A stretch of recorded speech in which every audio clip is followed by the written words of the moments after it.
I would like to warmly welcome you now to our workshop, Are You Urban Ready? Stakeholder Mapping and Risk Communication in Urban Areas. We will provide some insights in our projects and our current work in Manila and Antananarivo, and also in Yangon. My name is Sophie Boheinkel. I'm from the Institute of Geography from the University of Cologne. And together with Natasha Bing from the German Red Cross, we would guide you through this workshop. This workshop actually aims on exchanging knowledge on risk communication in urban areas and practical approaches to understand urban systems in terms of disaster risk management. I would briefly outline the following workshop. We will have our first introductional talk will provided by Professor Dr. Frauke Kraas from the University of Cologne Institute for Geography. Then, after this introductory talk about urbanization and cities as risk areas, Mr. Arnaud Rollin from the German Red Cross will talk about stakeholder analysis, which he is currently conducting or planning to conduct in Manila. From there, we are. You are here now in our workshop session, which is a great honor. And then after having introduced the urbanization topic and to have a methodology, what is the Red Cross doing? Professor Frauke Kraas again will provide insights on our current research project in Yangon, and she will present on institutional preparedness and risk communication in Yangon. And then we'll have a hopefully interesting slot for a discussion and for your input and questions and exchanges. Thank you, Sophie Bo, and a warm welcome from my side as well. I want to share quickly some technical information with you. As you can see next to your window, the live stream, you find the chat box where we want to ask you to drop your questions, comments, etc. in. In the background, Dr. Marlene Willkomm from the Flood Protection Center of the City of Cologne, as well as Stefan Martini from the Cologne Fire Department, and our colleague Thomas Matzig from the German Red Cross will collect the questions from the chat and pose it to our speakers when all the presentations were given. So we beg for your patience for the end of the sessions, where we have reserved 25 minutes for a round of discussion. However, we invite you to pose the questions or your comments anytime you like while the presentations are given, or afterwards. We only want to post them at the very end of the session. If you are interested to further receive the PowerPoint or an outline of the stakeholder analysis to be presented today, or if you want to have the links or any information we talk about today, kindly drop an email to our colleague Louise Michel. You can find her email address in the chat box as well, which is l.michil@drk.de.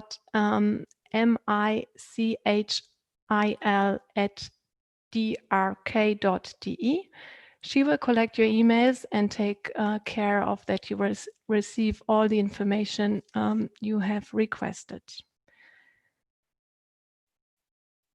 This is all from our technical side. If you have any questions, you're most welcome to post those in the chat as well. We are now very much looking forward to an interactive session. We want to start with an introduction into the urban context, which is given by Professor Frauke Kraas in her introductional speech.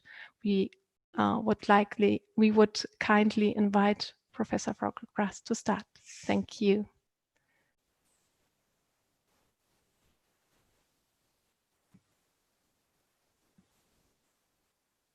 All right. Thank you very much, Sophie and Natasha, ladies and gentlemen, colleagues and friends. It's my great pleasure and honor to be with you, although I must say it's quite strange to talk in front of an audience where you cannot see anyone, but you see just your PowerPoint presentation. But I'm pretty sure there are a number of colleagues from Germany as well as from Myanmar and other parts of the world joining us. The key issue we are dealing with today in our workshop is, are we urban ready? And in order to have a frame of what are we talking about in urbanization, I would like to briefly introduce our topic, and then afterwards, as we have already heard, afterwards we will go into detail into two projects. When we are talking about urbanization, in particular cities and megacities, we need to talk about cities and megacities as risk areas. But before we come to that, I would like to briefly outline the urbanization dynamics. When we see it worldwide, it's very obvious that urbanization is one of the key issues of our century.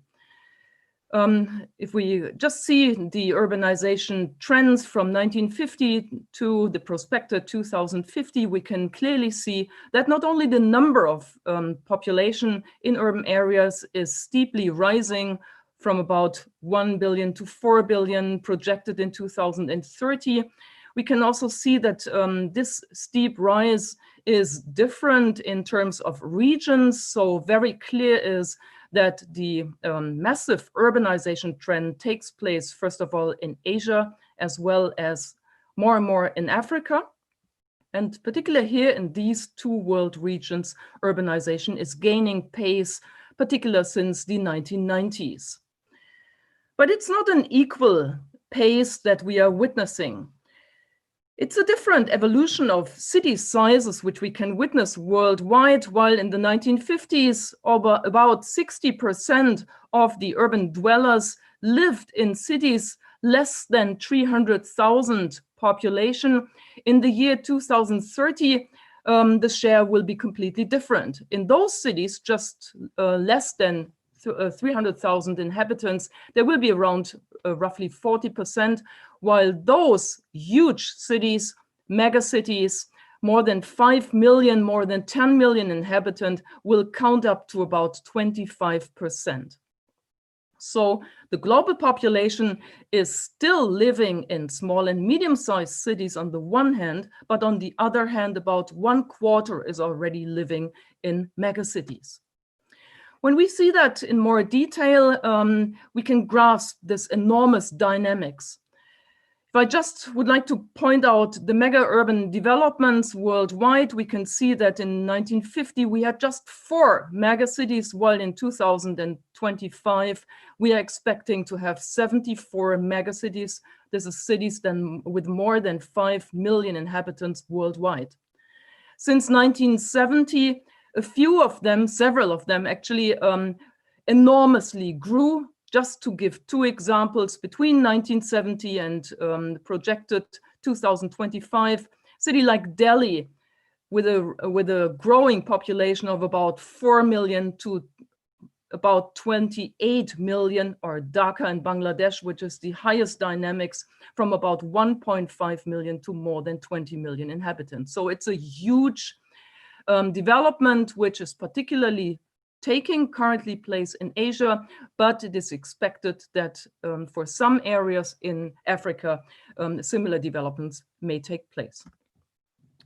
To give one example of a very quickly growing mega urban region, I would like to outline the Pearl River Delta in China, where very quickly in this urbanized area, we find 2 main processes which are captured in scientific research with two terms. The one is urban transition. The urban transition means an incremental sectoral change within an urban system, while urban transformation is a much more huge process. It is fundamental, it is multidimensional, radical, often with irreversible entire urban regime change.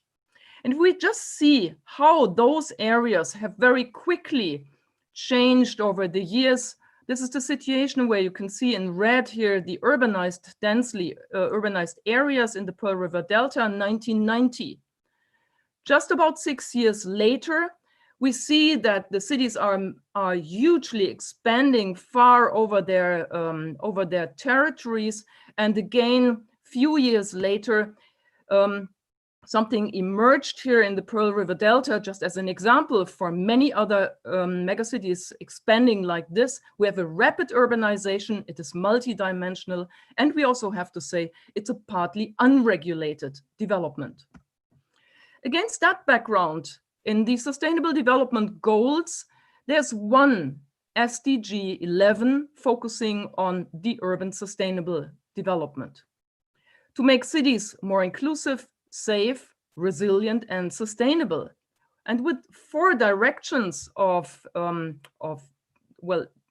particular focus, this is looking particularly at slums, at the urban sprawl, at pollution, and to particularly look into national level urban policy. So this is the key direction of SDG 11, setting, of course, a global, general, and partly sectoral frame of the general SDGs.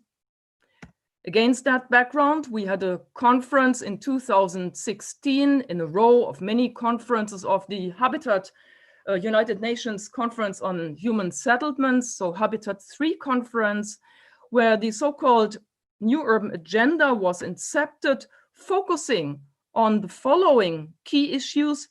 This is namely adequate housing, sustainable human settlements, equity, security, risk reduction, urban resilience, just to mention a few of those processes which are currently going on, and in more than 175 paragraphs, almost all fields of urbanization are included and addressed in this new urban agenda. Now let us come to the key issue of our workshop. Cities and megacities are to be perceived as risk areas. Usually, we perceive them as wealthy, as privileged, as well-developed. They have a role as motors, gateways. They are places of power, innovation, creativity. Of course, they are centers of education, and they are perceived usually as powerhouses of development. On the other hand, and increasingly, the perception has another side. The perception is we need to see them as centers of multiple risks. Natural risks as well as human-made risks and hazards, where we have, for instance, pollution, congestion, informality, diseases, criminality, partly injustice. And the examples show the good sides and the bad sides of those huge agglomerations where urban population is concentrating. Emerging megacities, hugely built, and those at risk, for instance, with the big flood here in Bombay. Most of the cities and megacities are located in coastal and delta regions. Already today, more than 150 million people live within an area which is just 1 meter above sea level. About 250 million people live in areas with more than just within 5 meters above sea level. This is actually nothing. And it's projected that until the year 2050, more than 500 million people will be living in areas of above 5 meters above sea level. So it is within the range of the global sea level rise. And we have multiple hazards and risks. In terms of space, they are located in coastal and delta and in lowland areas. In terms of time frame for action, it is necessary to react very quickly within the first 72 hours. And we also need to understand that the very diverse human actors, we need to understand the awareness level, the risk governance. We need to see that we have very different groups there, differently exposed, with different experience, different reasons, motives, and reaction and action to threats, hazards, and risks. Just to give one example, if we see what we have learned from the Bangkok flood in 2011, where the huge megacity was almost entirely flooded, a number of casualties, 9 million people lost their accommodation in the urban fringe, about 3.1 million people were affected, infrastructure was blocked, more than 10,000 companies had a week's loss of production. The economic losses added up to about 24 billion euro.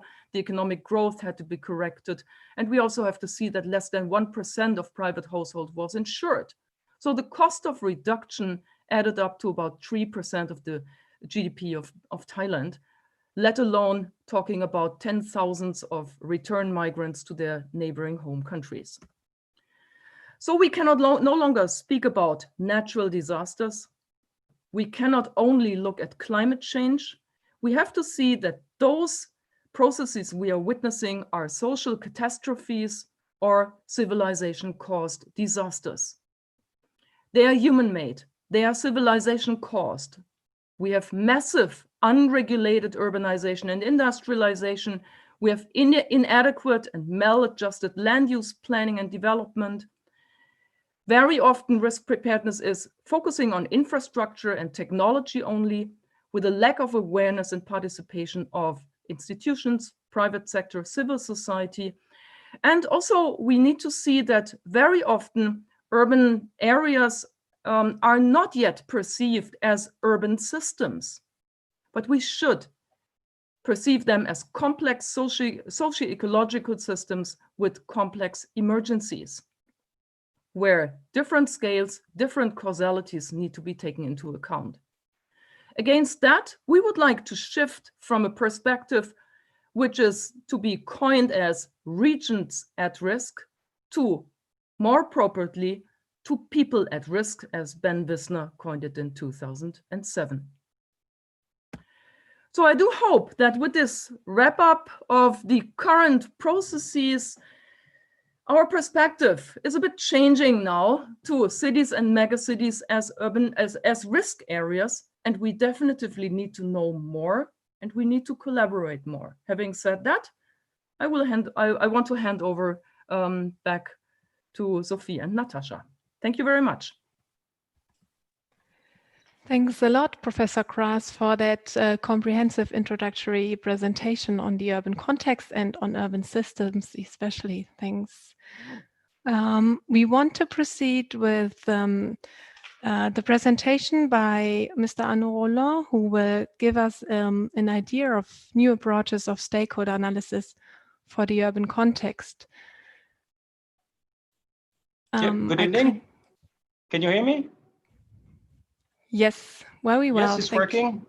Thank you, Sophie. Thank you, Natasha. So my name is Arnaud Roland. I'm a delegate here in Manila for the German Red Cross. And yeah, it's a bit late here, so I hope I'm gonna not lose my words and it's gonna be okay for this little presentation. My PowerPoint is in Berlin, so thank you, Natasha, for helping me. And today I'm going to share the little experience we have here with stakeholder analysis and the method we are developing to access urban stakeholders and network together with the GRC. Okay, next.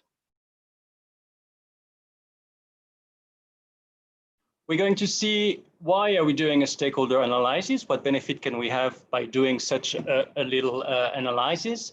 We're going to have a little background, a quick review of what has been done previously in terms of stakeholder analysis and what we wanted to do, the proposed flexible method we are currently testing here. It's a very easygoing method of 4-step sequence that we've been testing first in a very quite primitive version in Hanoi, and that we're trying to develop a little bit here in Quezon City in Metro Manila.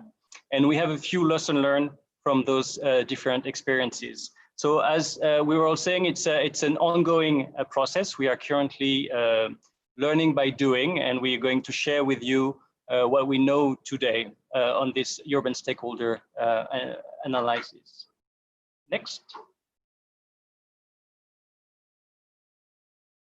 So why is stakeholder analysis? Well, urban system are as complex as we just saw. So we have the three levels, micro, meso, and macro, where you can find different stakeholders, like the ones that are working in your field of interest and those that are quite far away from your field of interest. The usual partners, business as usual, and not so obvious partners are also there. Some are governmental, some are informal community, like online communities, for example. Some are from the public sector, others from the private sector. You can tag them differently and name them differently. Some have interesting resources for your objectives, and others don't have interesting resources for you. And all those stakeholders, of course, they have relationship. Some of those relationships are formal, others are informal. Some are regular, others are irregular. Some are in person, others are mostly online. You can also tag and name the relation, define the relation differently. Some are simple relationship, others are very complex relationships, and some do not have any relationship. So in this could be overwhelming system or environment, you need to know this context so you can define your option for action. So in that very specific case, this little person on the right is going to target a stakeholder which was not so obvious at first, and uses regular relationship with an interesting stakeholder at micro level, which hold resources for your project or to help you to achieve your goals, whatever they are. Next. So before starting stakeholder analysis, we try to have a little review of what's going on, what were the different kind of stakeholder analysis. And we can see that there is a very high variability of stakeholder analysis. There is no out of the book, from the book method that can be reproduced. The stakeholder analysis we found have different goals. Some of them are just to identify people or stakeholder agent in the city, who is who only. Others are resource-based, who got what, who got something that I could be interested in. And others are advocacy-based, who should know what I'm doing, who should know the message I want to carry. We can also see that the stakeholder analysis methods use different approaches. Some are focus group, mainly at community level. Others use interviews, often at mezzo level. Some of them are only based on secondary data collection. What information you can collect on the stakeholder could be enough to have quite a good access or approach to the stakeholder network. And also we can see that the stakeholder analysis methods work at different scale and scope. So as I was saying, some of them are community-based, others are more institutional at mezzo or macro level. Some are thematic, who is working in my field of interest? What are the stakeholders in my field of interest? Others are geographic, who is working in my area? Who is working in my neighborhood or in my city? Based on this, we wanted to conduct, we wanted to develop an easy to conduct flexible approach that is finally a mix of all those different approaches. We wanted it to be reproducible because GRC has a lot of delegates in the world, and we wanted to provide them with a tool that they could use among other tools to assess the their environment before starting a project, for example. We wanted, of course, a method which is adaptable, because if we're talking about different projects, different approach, different part of the world, it needs to be a context-specific approach each time. We also wanted that method to be data and opinion-driven. I was talking earlier about relationships that are complex, other that are simple. It is a very subjective way of assessing a relationship, but we need to include, and we want to include that subjectivity in our analysis also, because we are performing a stakeholder analysis to achieve one goal, our own goal. So we came out with a structured step-by-step method in 4 steps. Next. The sequence is the following. Step 1, we called it the stakeholder landscape. Basically, it's a brainstorming you can do with your team, thinking about all the stakeholders that could be interesting to work with or not, the one you thought you worked with previously with your experience. The idea is to get a maximum of stakeholders listed here.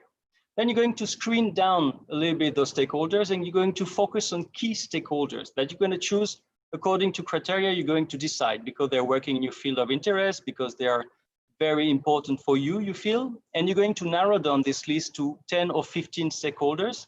You're going to have a in-depth interview with them. You're going to have a semi-structured interview with them to try to assess what are they doing exactly and how they can be involved and interact with you.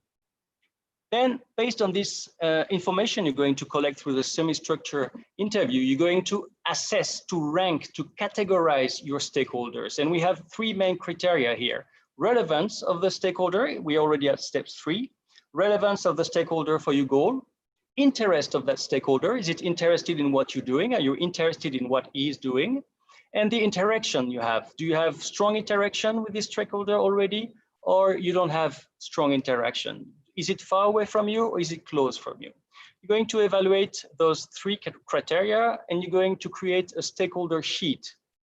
I'm not going to go into details of that today, but you can enter all the data in a stakeholder sheet that you can also improve by having some visualization of the network of the stakeholder that we're going to talk about a bit later in the examples.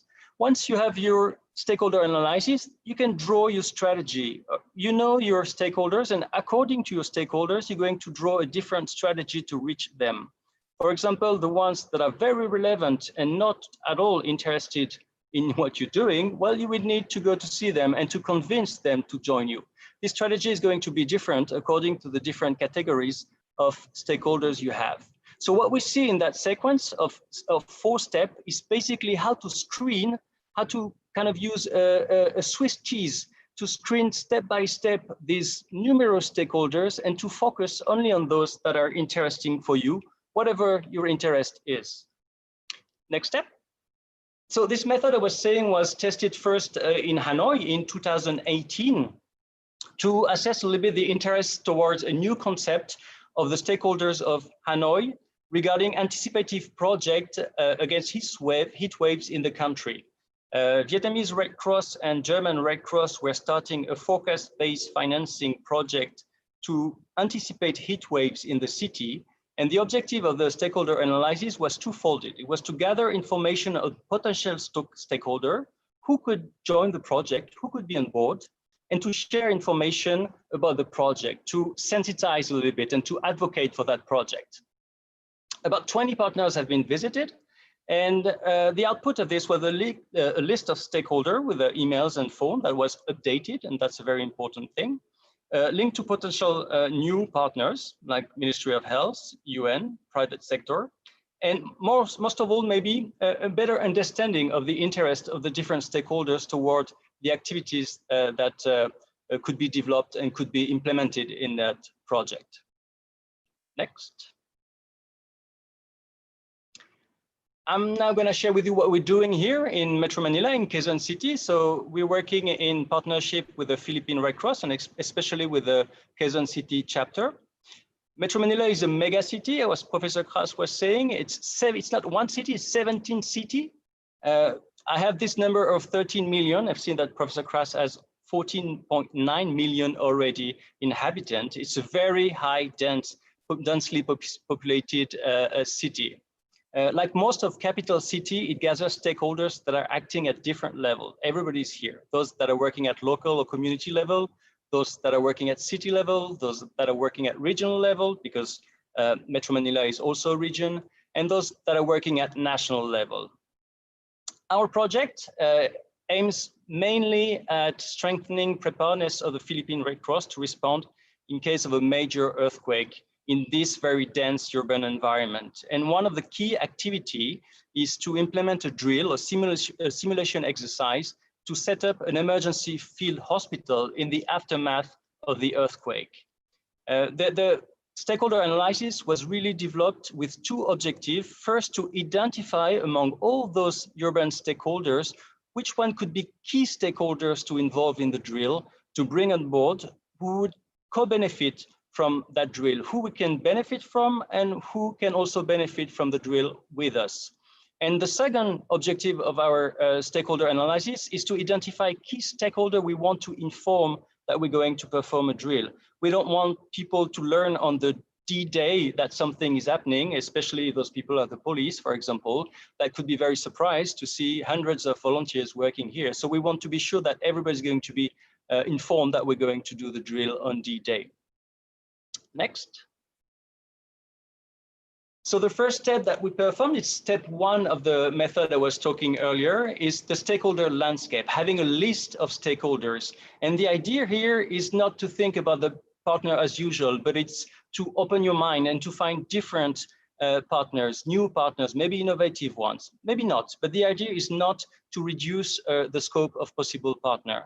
To do that, we tried a quantitative approach, a quantitative method, but it's free to use whatever you want to get that first list of stakeholder landscape.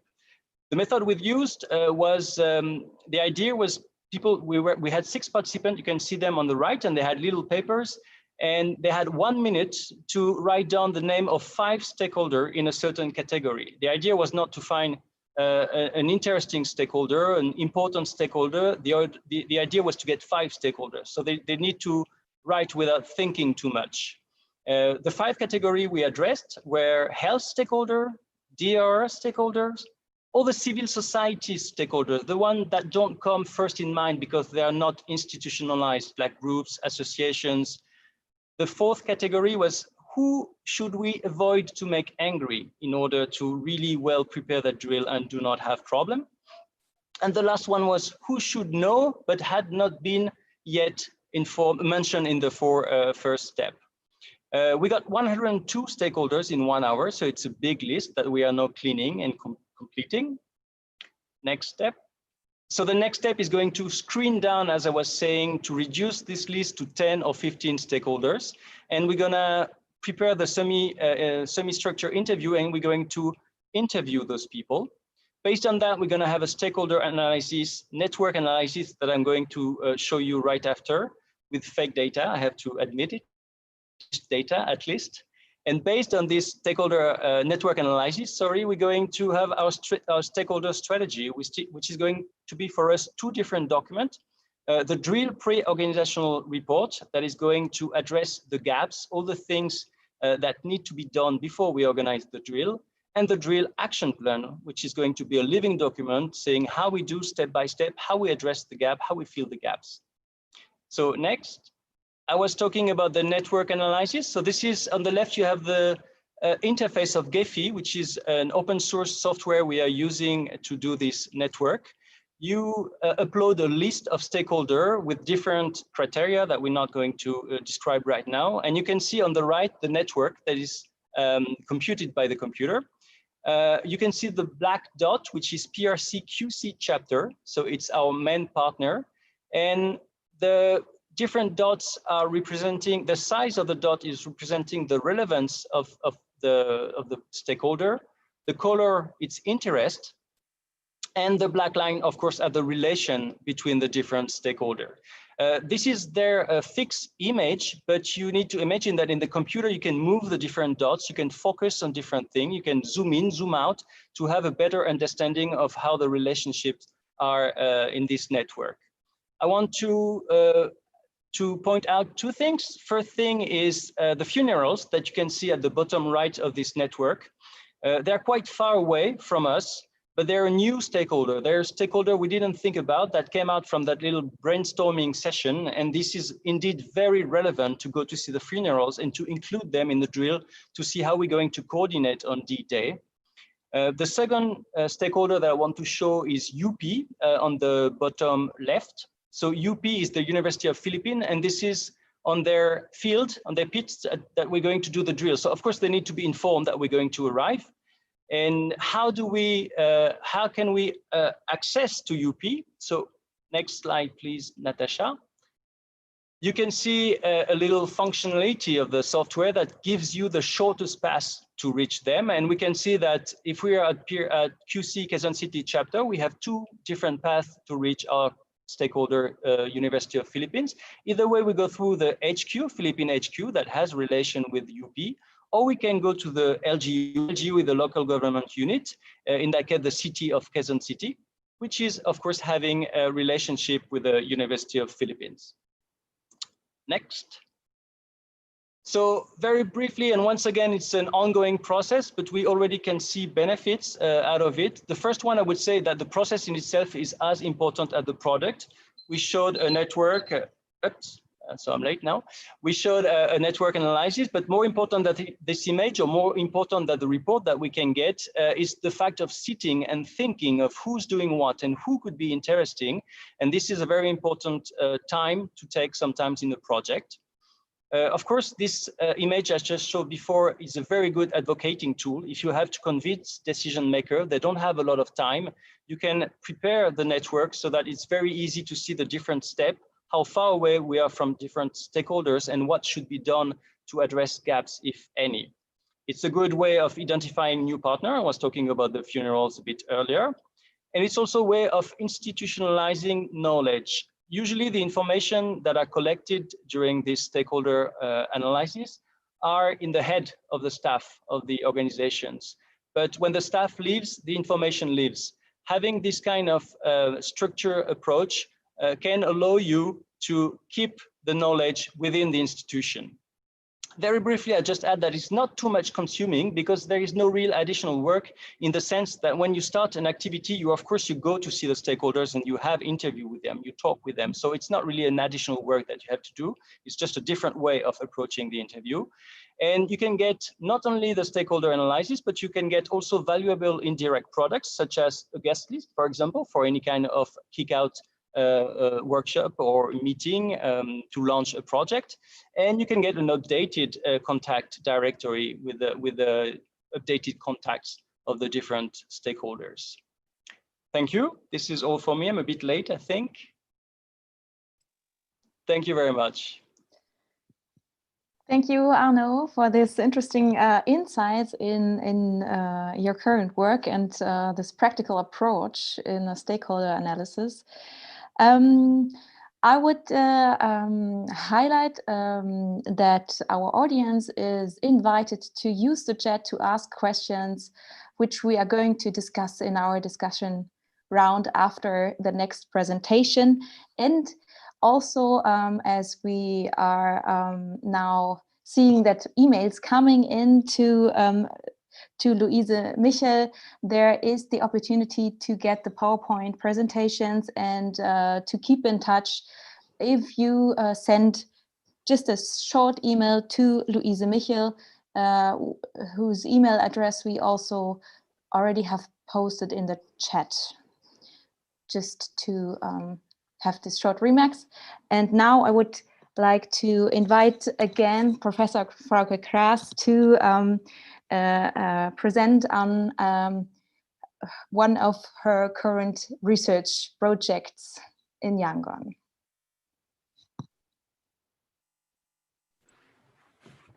Okay, yeah, thank you very much, Sophie. It's great to follow further, and what we have just heard from Arno is a very hands-on and very practical tool, and it coincides very well with the work we are doing now. But we are moving to another region in the world. We are moving to Yangon, and I would like, at first, I would like to underline that our project, which I would like to briefly outline and then go deeper into institutional preparedness and risk communication, is a joint endeavor. It's a joint endeavor of many partners. You can see it in the bottom line. Many partners I will introduce very quickly in a few minutes, but I would like to first go to the urbanization process in Southeast Asia, which is particularly rapid. If you just see the picture from 1950, we had in this decade, we just had 6 cities with more than 1 million inhabitants, and just 3 cities with more than 500,000 inhabitants. It was a mostly rural area. And if we now switch to the picture 2015, and I think this rapid change is very evident. The landscape has completely changed. Now, 2 cities with more than 10 million, 7 megacities. its extreme high urban dynamics, and most of the cities, to be expected, they are lying in coastal and delta regions. So we are in an area, in a region, which is very typical for our current urbanization dynamics.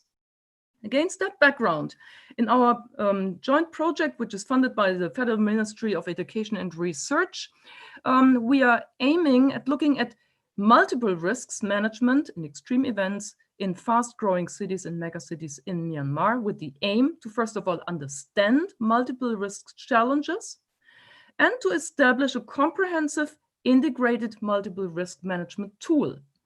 With the objectives, as you can see them listed here, to create a metadata bank, what data are available based on GIS, to raise awareness, particularly in preventing the loss of personal and relevant documents, the loss of economic basis, and an awareness program to get basic access to water, food, electricity supply, and health services.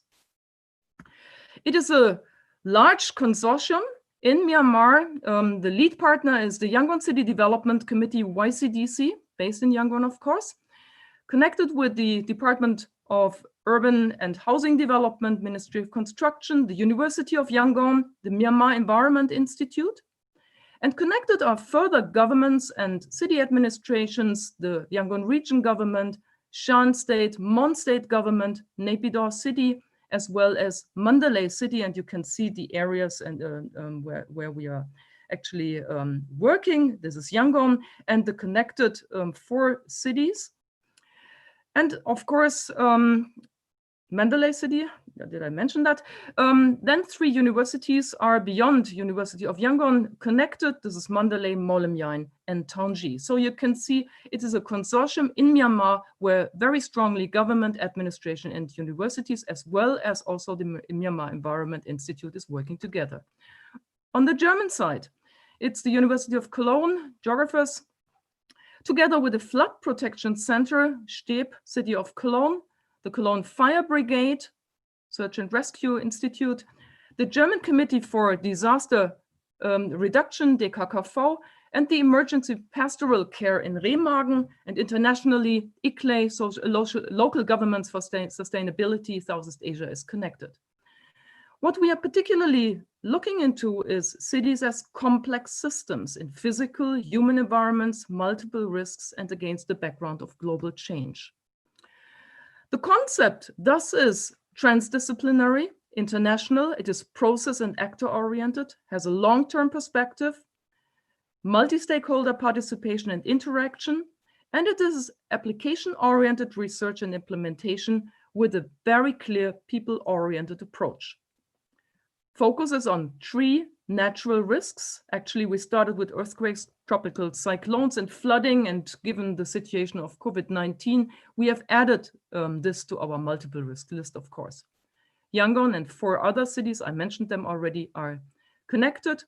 And we are looking at 5 stakeholder groups: the government and administration, research, private sector, civil society, and particularly the people. We had already last year an expert workshop in Berlin, where we connected the project in a DRR network with very nice and intensive discussion with you, the colleagues who we cannot see today, actually. We had a clear exchange of international experience, and we widened the collaboration. So thanks to the participants last year, you helped us a lot, and it was very good connecting further. Now, what did we do in Myanmar in order to also, like Arnaud outlined the project's results? We, together with our partners, followed a research design, which I would like to coin as mixed methods approach. We combined household surveys and interviews. We had 3 large household surveys in already 12 townships in Yangon, more than 1,000 households, in each township at least 110. The work was carried out by joint teams, I mentioned them here. And the key target of the questionnaires was to understand the experiences the population had already with national hazards, the lessons learned, the preparedness of the households, the access to critical infrastructure, as well as knowledge about preparedness of the households. On the other side, this was a more quantitative. On the other side, the more qualitative side, looking into expert interviews. We had 32, altogether 56 expert interviews, particularly with township officers, with scientists from different disciplines, with colleagues from upper-level disaster management committees, which are very strong in Myanmar, and certainly in Myanmar and in English language. Of course, I cannot outline all our findings, but I would like to go to some which are going kind of complementing with what we heard from Anu.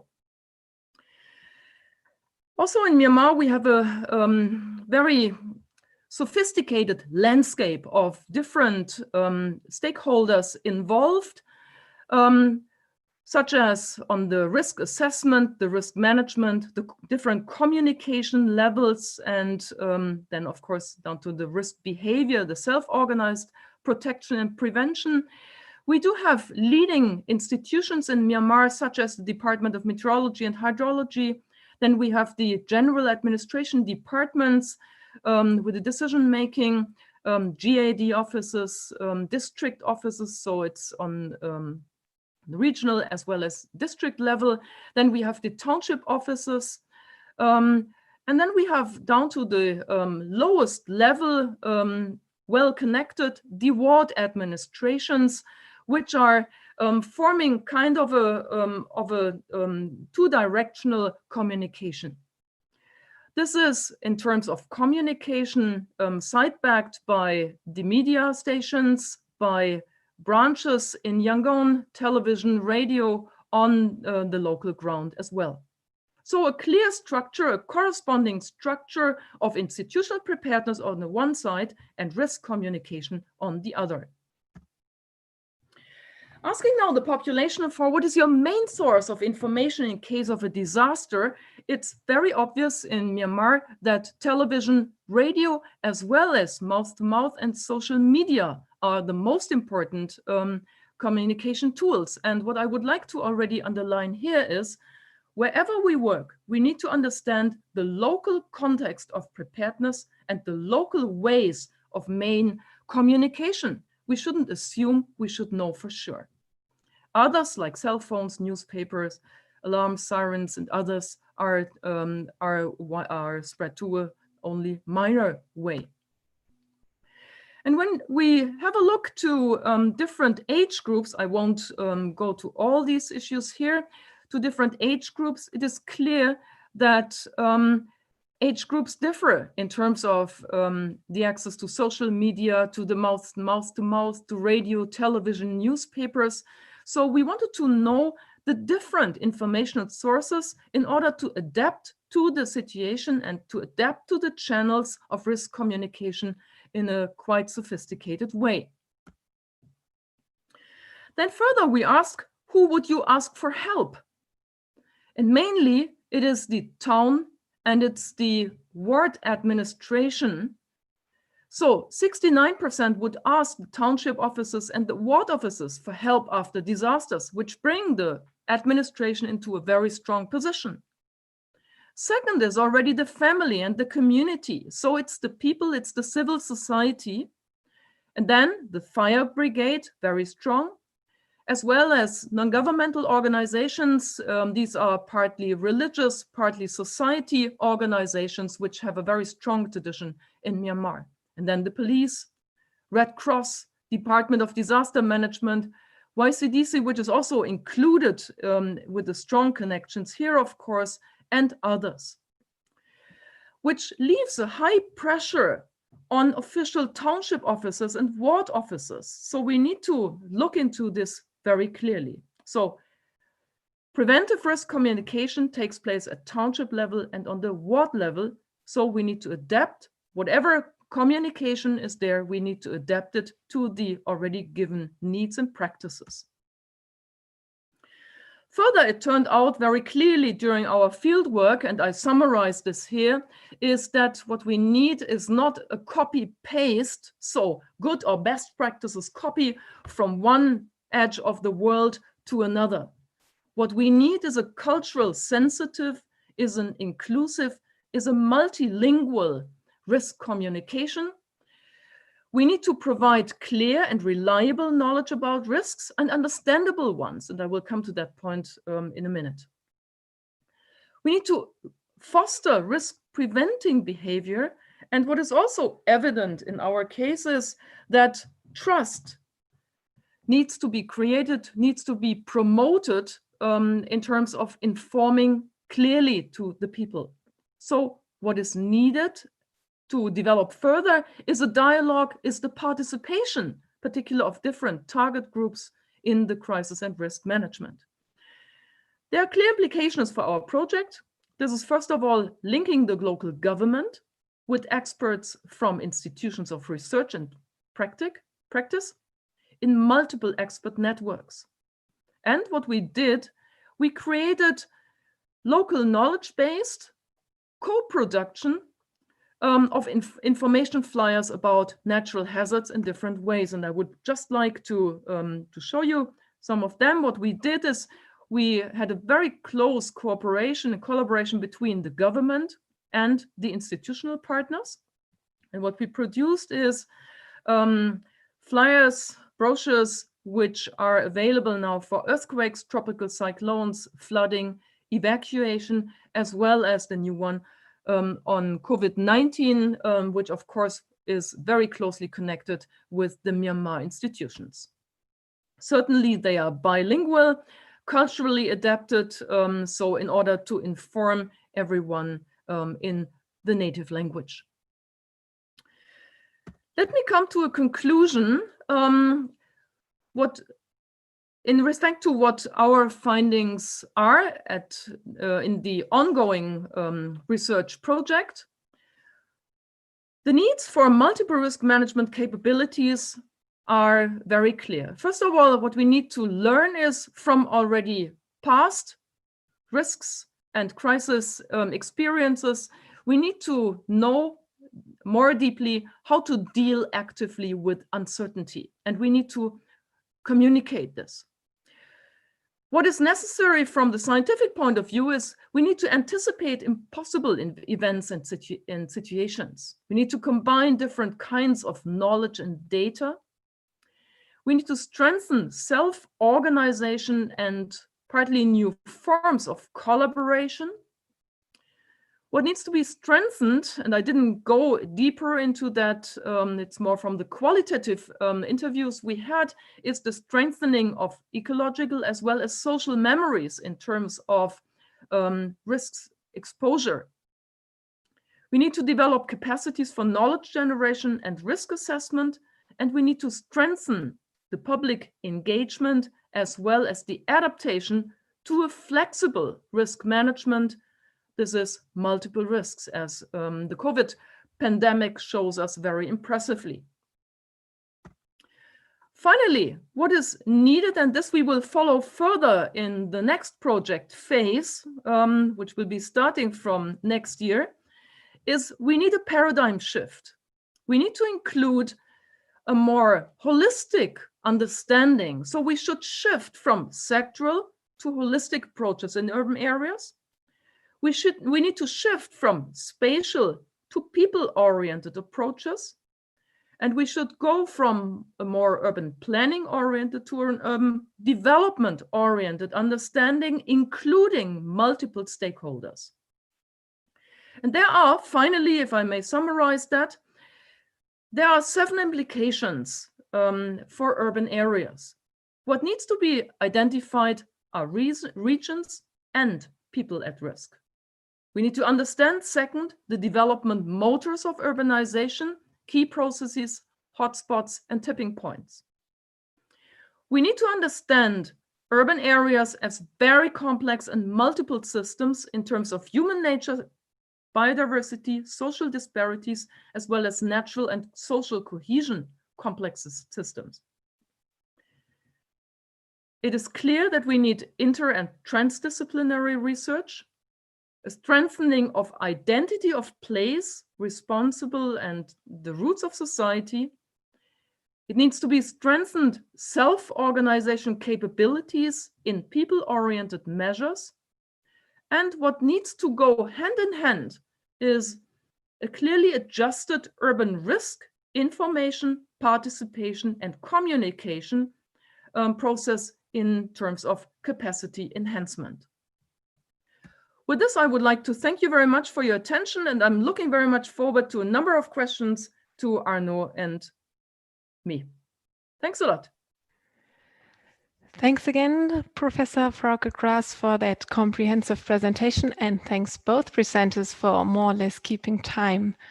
So we have now about 25 minutes for discussion after having gained various insights into various approaches of engaging with risk reduction and institutional preparedness in the urban context. We are now pleased to invite you to comment, to pose questions, to share your experiences in the chat box you find next to the window. And we want to ask you to keep the questions and comments straight to the point so that everyone can have the chance to raise their concerns. Dr. Marlene Willkomm, Stefan Martini, and Thomas Matzek will take care of the questions and manage them in the background. Mm-hmm. And I want to invite you now to pose or raise the first comment or question. You're most welcome, and thanks already. Yeah, there are comments to all the presentation that there are very good presentation from our colleague from Myanmar, and we got question, and the first one is more for the information in the presentation. Could these flyers be changed? Thank you. So can we send these flyers to the audience?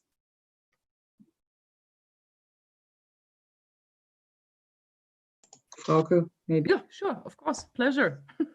Actually, they will be soon on in the webpage as well. Okay, thank you. So let's move on to the second question. I think it's related to the risk communication topic, or is there an in-depth question? What is your experience with communicating uncertainty to different target groups, like politicians and other stakeholder groups?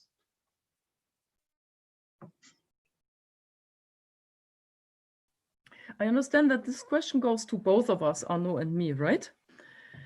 Well, uncertainty, that's an issue which we are currently facing a lot also in the COVID crisis. First of all, I think the public should understand that scientists do not know everything. How could we? Particularly if they are unusual, unexpected situations. And to understand that scientific knowledge is gained in a process is something which also the wider public needs to understand. Knowledge is changing, knowledge is uncertain, and we have to live with that, and we need to communicate that. There may be different views, different perspectives, but there are also rationals in understanding deeper what the process of gaining scientific knowledge is. So I think it is part of the education of institutions as well as the wider public to really understand that scientific knowledge is to be gained in a longer process.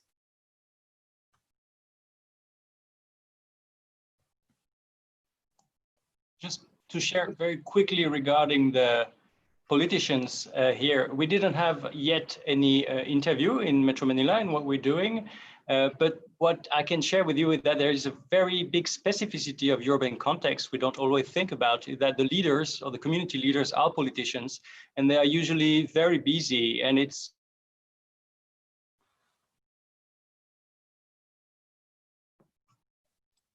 so I think there is some problem with the connection. Okay. Until Arnaud comes back, maybe I also jump into what the experiences we had in Myanmar as well as in other Southeast Asian countries is that in direct talks, it is obvious that the governments, the members of the administrations are also quite glad to have an exchange with scientists, because they feel if the scientists do not know for sure, then our situation in not knowing for sure what is going on is to be shared. And this exchange between the stakeholders is kind of relieving the situation for political leaders, for leaders in administration as well, because they can share experiences.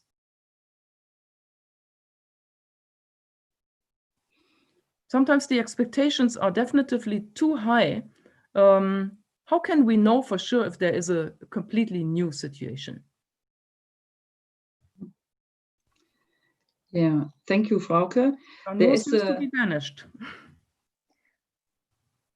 I think there's a connection problem with Arnaud. But are there more questions in the chat, maybe? Then yes, we can, you there might be continue. Another question for Frauke. How are you going to share your recent results with the megacity Myanmar and even in the region? Well, yeah, thank you very much for that question. Actually, this goes to all of us in our team. Well, as a scientist, the first answer would be certainly in publications, but that is not the answer the wider public wants to hear, because publications are usually quite difficult. They are comprehensive. They are sophisticated. I think that is it is a lesson we all have to learn.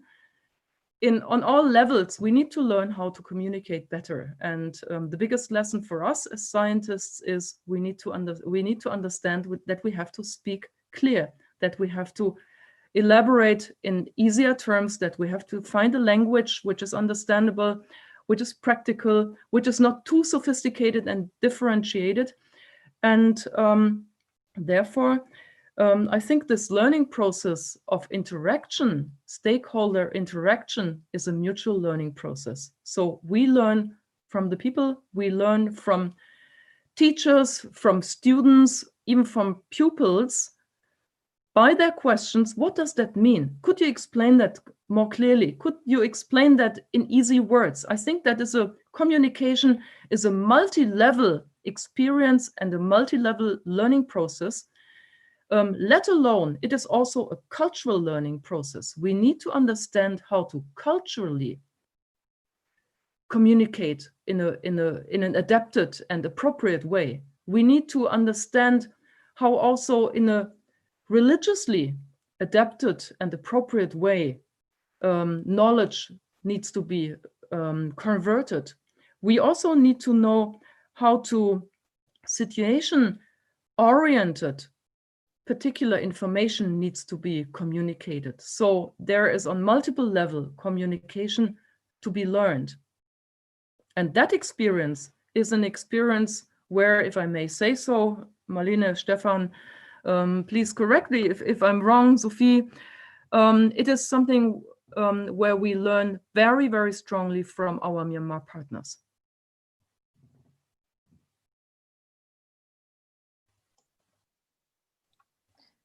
Do we have more questions? Arnaud is back now. Yeah. Okay. Please, Stefan, go ahead. Or should just in time, but go on with the question which addresses him. Thank you, Stefan. Arnaud, we are happy to have you back because there is a question posted in the chat by Katharina Hamed, and she's asking about the time, the capacity, and the resources you are putting into a stakeholder analysis. So how long does a stakeholder analysis approximately take? And do you need a lot of additional resources to be able to conduct them? I have 10 seconds to speak, so I'm going to do it quickly. It doesn't take a long time, I think. It takes a few meetings of 1 hour. So we are currently doing it in Quezon City. We started with the landscape mapping. It was 1 hour, stakeholder landscape. You did it, Thomas, in Hanoi, and I think you did it over 20 days. So you have the complete cycle, if I'm not mistaken. And we expect to do it step by step in the, let's say, 2 coming months. Regarding resources, it's not a lot. It's meetings mainly and moving a bit around with the partners and communication, but it does not take a lot of time, and it does not until now cost a lot. We're using open source software also, no license. But this is something we can give more information at the end of the process. Okay, there's another question which addresses Professor Cross in person. Professor Cross, you said that you are shifting from regions at risk to looking at people at risk. Could you maybe explain this a bit more? What does this mean, for example, for the process of risk analysis? Yeah, thank you very much for that question. I'm aware that I made it too short, and thanks for having provoked that question. This allows me to further elaborate on that. What I mean is the following. If we see a number of studies, very often we see maps, we see regions like hotspots, areas which are exposed to certain risks, and it makes us think more spatial in terms of risk. That's not wrong. But it should be side-backed. It should be complemented, actually, by an understanding that we look at people differently. People are not just factors. Human beings are not just factors in a natural science perspective. People are actors.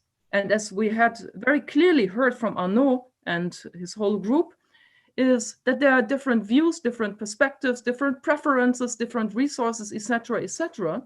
So people do have different motives, they have different requirements, they have different needs.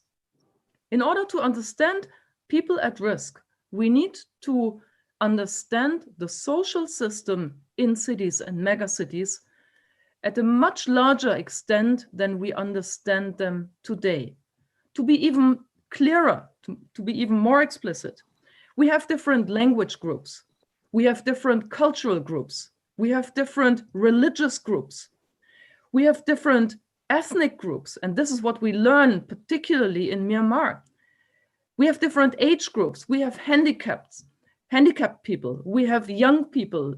We have children. They have very different needs, requirements. They are exposed in a different way. So we need to understand that people are not just human beings with the same, but with very different needs. So this appropriate, adapted understanding of this urban complex systems is a huge challenge for us as scientists, as practitioners, and also as governments and administrations. We need to discern, we need to differentiate, we need to communicate differently the more different society and urban society is. And I hope that this kind of differentiating made clear what I meant with this just small term, people at risk.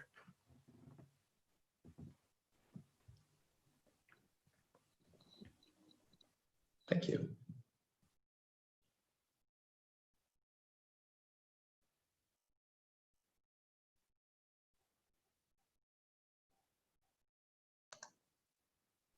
So I think now there are a question for the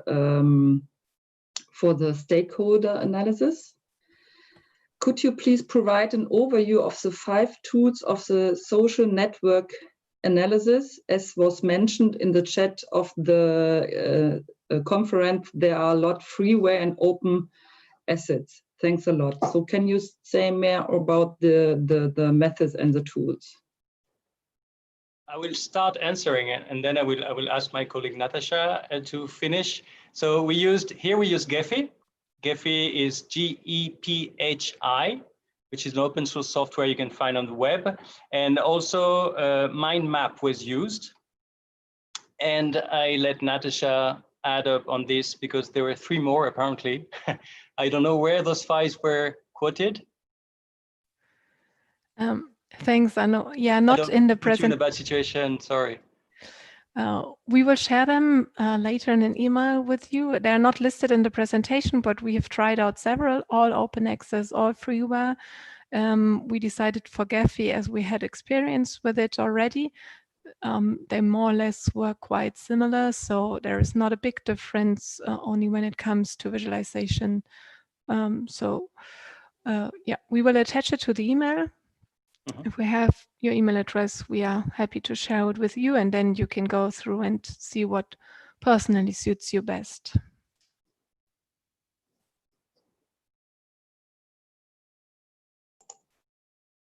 Maybe you can say something to the stakeholder analysis, how to deal with the dynamic situation in urban context in regards to stakeholders or staff and personnel. Can you repeat that? I'm sorry, I'm not sure I understand. The dynamic context of the stakeholders? How to deal with the dynamic situation in urban context in regard to stakeholders and staff. Yes, the stakeholder relationship and the stakeholders are also very dynamic. They're changing of interest, of mandate. People are changing, relationships are changing. So this analysis should be done on a regular basis. Of course, we're only doing it now in the context of a project. So it's kind of a baseline that we're starting, and we hope we're going to do it also at the end of the project to measure, if possible, or to assess any changes in the relationship. Not necessarily measuring our impact, but at least to follow a little bit, to monitor the dynamic of these networks. Now it has to be performed regularly by an institution which stays in place, not in the context of a project, if you want to have a real perception of the dynamics of the different relations and the movement between the stakeholders, definitely.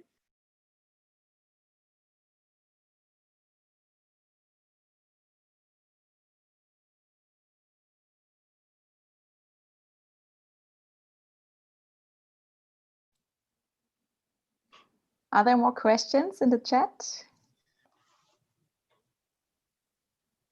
There are a lot of thank you in it, a lot of thank yous in it.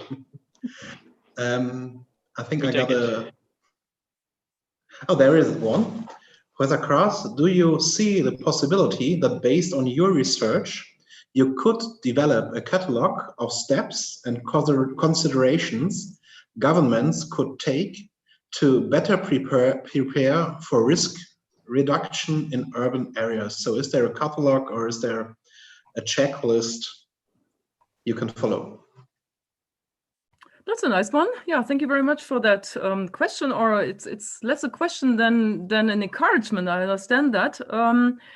Actually, this is what we are striving for. We are in the process of a project.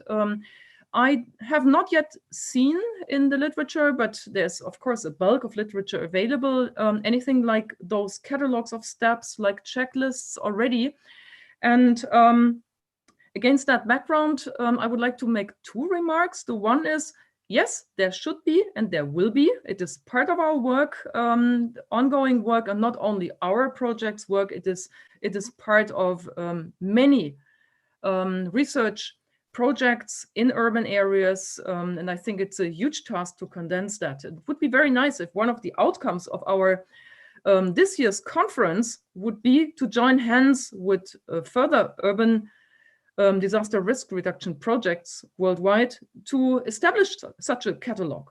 The second remark I would like to make on that is, apart from a huge and for sure long sophisticated list, I deem it important to look particularly at the explicit local and regional context.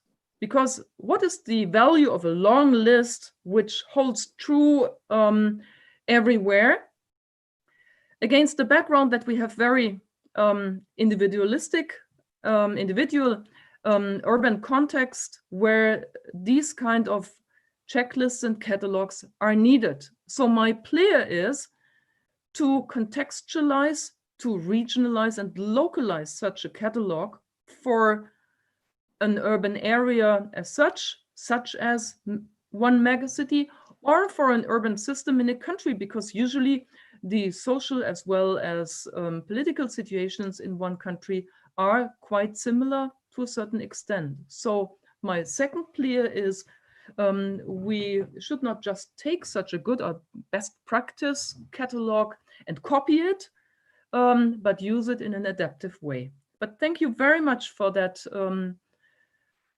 Yeah, for pointing to that good and necessary requirement.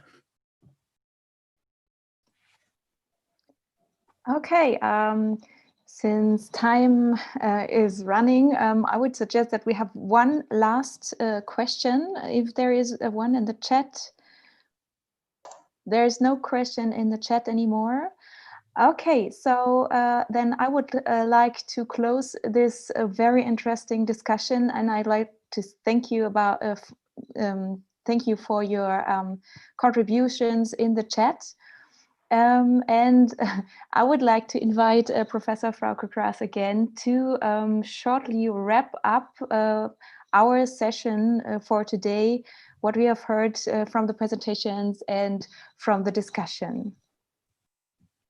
Yeah, thank you very much, Sophie. It's a bit ambitious to summarize in just a few minutes, of course, such an interesting discussion and session. Once again, I first of all would like to thank very much the audience. We could not see, but we could hear. We could. Well, thanks for sharing your views.